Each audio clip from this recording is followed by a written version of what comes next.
Come on, baby. What a car. What a car.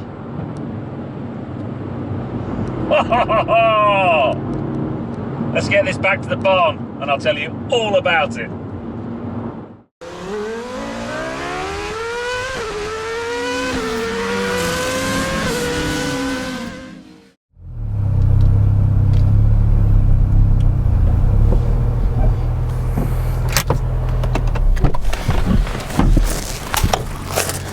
Hey guys, and welcome to Petrol Ped, and welcome to the Hyundai i30N Fastback.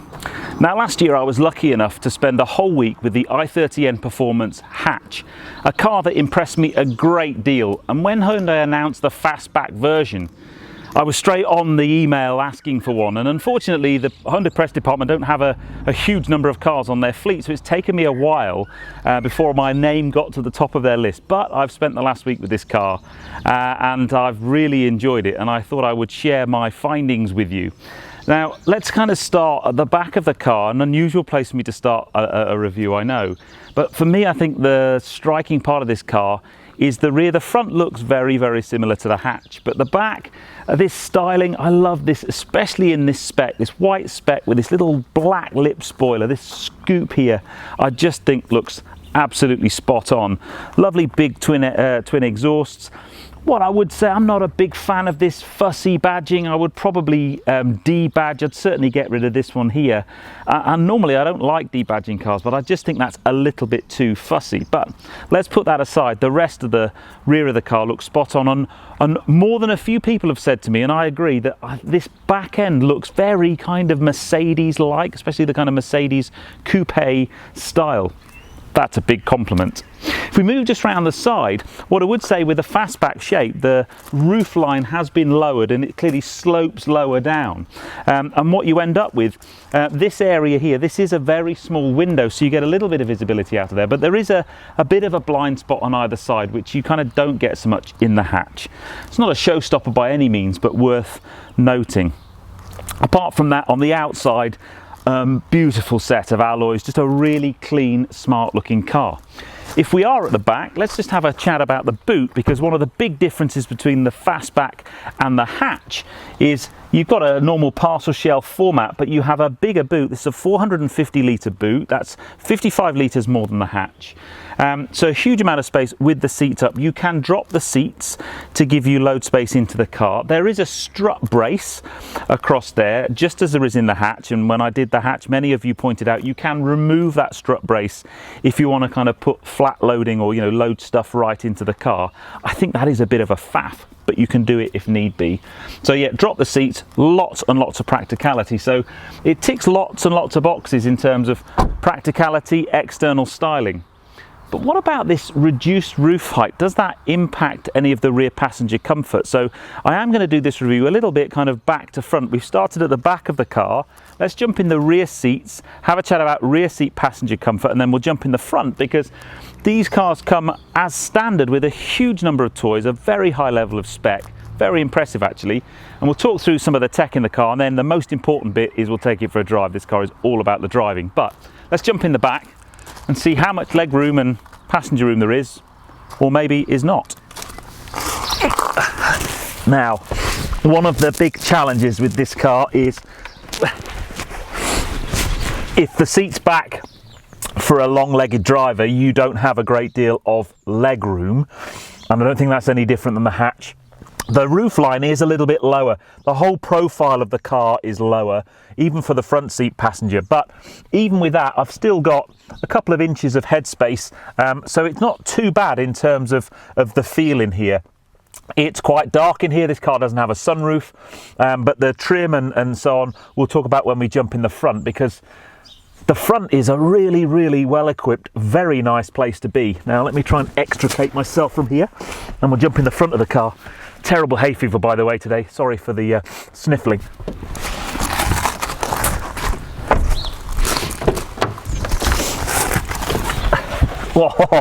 Now, the thing I love about having a press car for a whole week is I can get to do some proper miles in this car. So I have done a living with road trip, I did a 400-mile road trip in it just to get a good feel for the car. It's a very well equipped car. Let's just start off with the obvious things. These seats is kind of a mix of leather and Alcantara with really nice red stitching. I think they look great. They're very, very comfortable. If we just bring the car into life, the MMI is super easy to use. We'll just make sure that the stereo is off. Super easy to use, very easy to navigate. The touchscreen works really, really well. It's equipped with Android Auto and Apple CarPlay if you want those things. So all in all, a really well equipped cabin, and the thing I like is everything pretty much comes as standard. Normally when I get a press car, it's got every option known to man on it.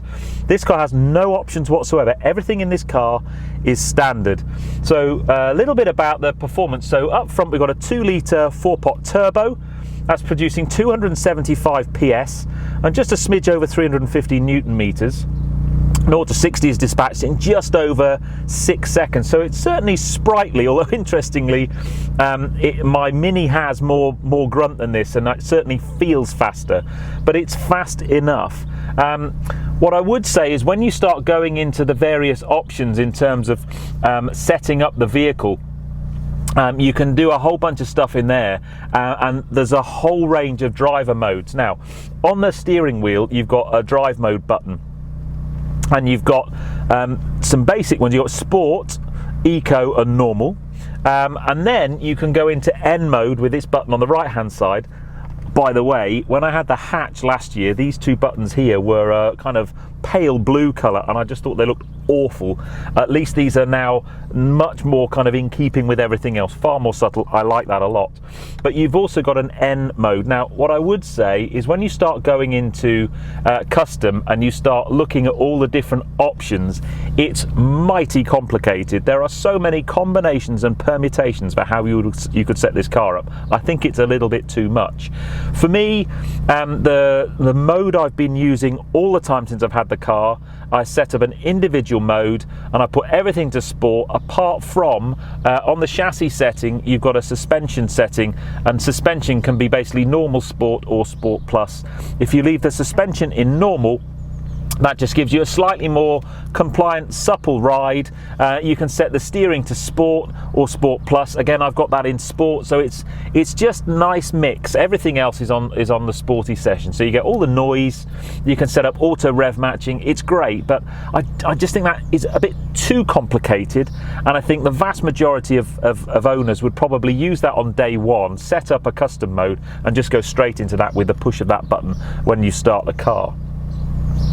Everything else in here, look, let's talk about price. So this car is £5 under 30 grand. So it starts with a 2, and for a car of its looks and performance and competence and spec level, I think that is exceptional value. Yes, you have to get your head around the fact it's a Hyundai. If you are a brand snob, I don't know, I call my last film Brand Snobs Beware, you need to put that badge to one side and drive the car on its merits, because it's hugely impressive. Choice of materials in here, on the whole, very good. The steering wheel and all the things you touch are really lovely. The gear selector and the gear shift is spot on. We'll talk about more about that when we're out on the road. From the outside, I think it looks lovely too.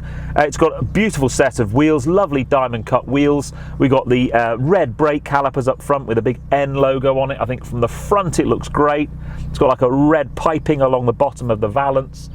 All in all, super looking car. But for me, this car is all about how it drives. So I reckon we take it up the road and put it through its paces and give it a bit of Yahoo, because that's, for me, having now driven this car for a few days, it's just excellent. So as we wait for the car to warm up, let me just talk through some of the basics of driving the car. As I mentioned already, there's a number of different drive modes that you can have set up in the car. For the purposes of this test, I'm going to put it in the custom mode, with everything on Sport or Sport Plus, apart from the suspension, because if you put it into N mode, which is everything on Sporty, the suspension is so firm, it's unpleasant. It's jolty. Now on a track, I'm sure that will be fine, but on a British B road, it's far, far from fine. So that's why you just have to use the custom mode, put a softer suspension setting in, and then everything is good. You've got a great amount of adjustment in the steering wheel. The electric seats are really super easy to get into a nice, comfy driving position. I've got the wheel just where I want it. The seats are super comfortable. I did 3 hours in the car the other day, 3.5 hours without a stop. Absolutely no problem whatsoever. No numb bump, really comfortable. Pedal wise, pedals are nice, gear changes really slick. It's very nice indeed. You would just about be able to heel toe in this, but it doesn't matter because the rev matching feature on this car is so good. You would just put it in that and don't bother heel toeing, let the car do it for you. It just makes the down changes super smooth. When you're driving aggressively, you can really brake hard, get into that lower gear earlier, and it just smooths things off. I like that a great deal.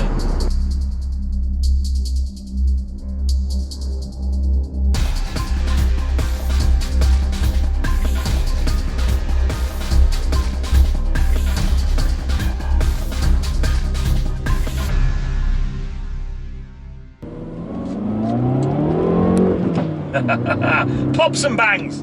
So if you've seen my hatch review of the i30N Performance, these cars drive very, very similarly. They do feel very similar, but this car has some changes up front to the suspension.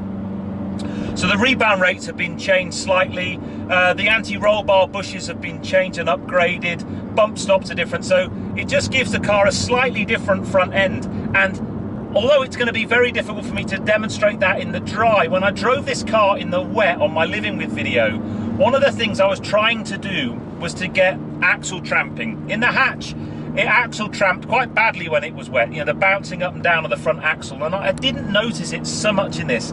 In first gear, under hard acceleration, if you get the wheels spinning, it does have a tendency to tramp a little bit, but the rest of the time it's very, very good. So what you really want to do once you're in custom mode is, with the auto rev match, is give it a bit of stick, and the brakes feels great. It's got that lovely auto rev match, and then when you do stick it into a corner, it just feels fantastic.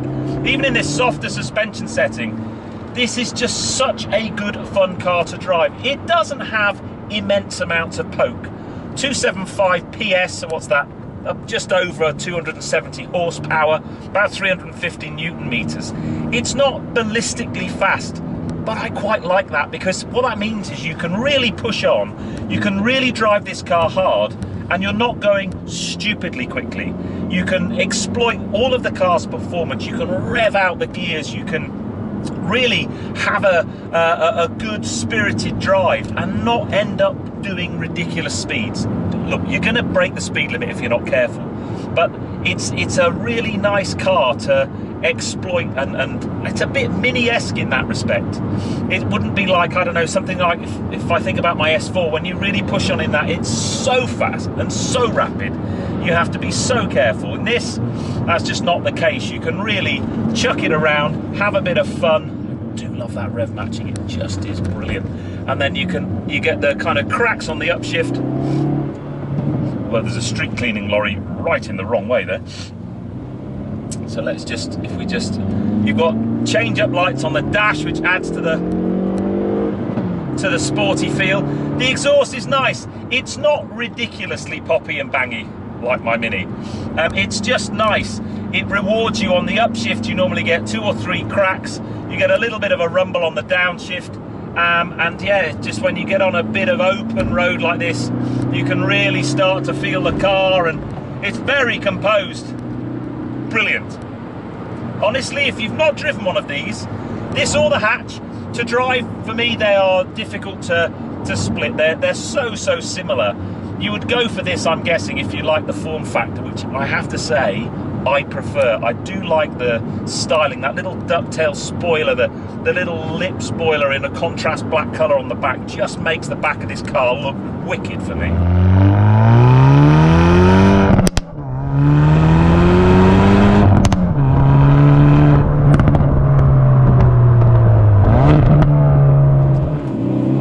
So let's push on a little bit, shall we? Just to get this car right where it needs to be, and that kind of B-road good fun on a Sunday. it just feels lovely when you start exploiting the performance of the car. It's got a nice balance and a nice feel to it. Seriously, if you've not driven one of these, they are brilliant, brilliant little things. So poised on the road, this softer suspension mode just helps so much. And they're a smile generator. I love that auto rev matching though. Round Ferrari corner, and then little bit of wheel spin and torque steer, but not a great deal. It's just, in the dry, this car is epic. One thing I would say, when you push on in the wet, the front end is a little bit light. It does have a tendency to understeer and that little bit of axle tramp, but not a huge amount. Nothing that would make me say don't buy one. Yeah. Straight bit of road, 0 to 60, 3, 2, 1.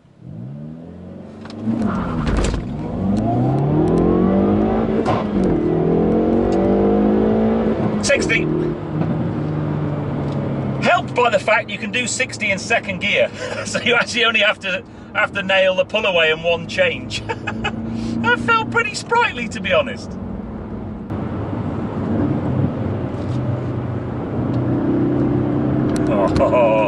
So what are my final impressions of the i30N Fastback? I knew I'd like it. I like the hatch so much. As a driver's car, it's hard to fault, and for the money, wow, for the money, I mean 30 grand for this new is a bargain. But you pick up a 12 or 18 month old one for really, really good money, and they've got a 7-year unlimited manufacturer's warranty, and you just can't go wrong with that. So yeah, if you want to get into a kind of the hot hatch market, and you maybe don't have the budget for a Golf GTI or a Focus ST, this has got to be on your test drive list. You've got to ignore the badge, and I don't think actually modern day Hyundais I don't think we need to be talking about the badge, but I know there will be people out there that will think, when I'm down the pub with my mates and they say, what are you driving? And you say, I'm driving a Hyundai, they might have a problem with that. But honestly, put that to one side, drive the car. As a driver's car, the gearbox, the performance is spot on for this kind of hot hatch market. It's fast, but not too fast. The driver engagement is excellent. The comfort levels and equipment levels are really good. Yes, there are a few materials in here that are a little bit plasticky, but it's a 30 grand car. So I like I've been trying really hard to find things I don't like about it, but I've driven quite a few miles in the car. The blind spot at the back is a little bit annoying, but outside I think this fastback style just looks the business. I really, really do. So yeah, big thumbs up for the i30N Fastback. Anyway, I hope you've enjoyed that film. I have to say a huge thank you to Hyundai UK for letting me have the car for a week. We might have the debate whether it's Hyundai, or whatever. Anybody who puts anything in the comments about how I say Hyundai, basically just, you need to get a life, because it's not that important. The most important thing is sticking it into a corner, and it's just such a good car. Anyway, I hope you've enjoyed that one, guys. If you have done so, please give me a thumbs up. Comments below are always welcome. And if you haven't done so already, please subscribe to Petrol Ped for plenty more content to come. And from the cracker that is the i30N Fastback, I'll see you on the next film, guys, but you take care. Drive safe.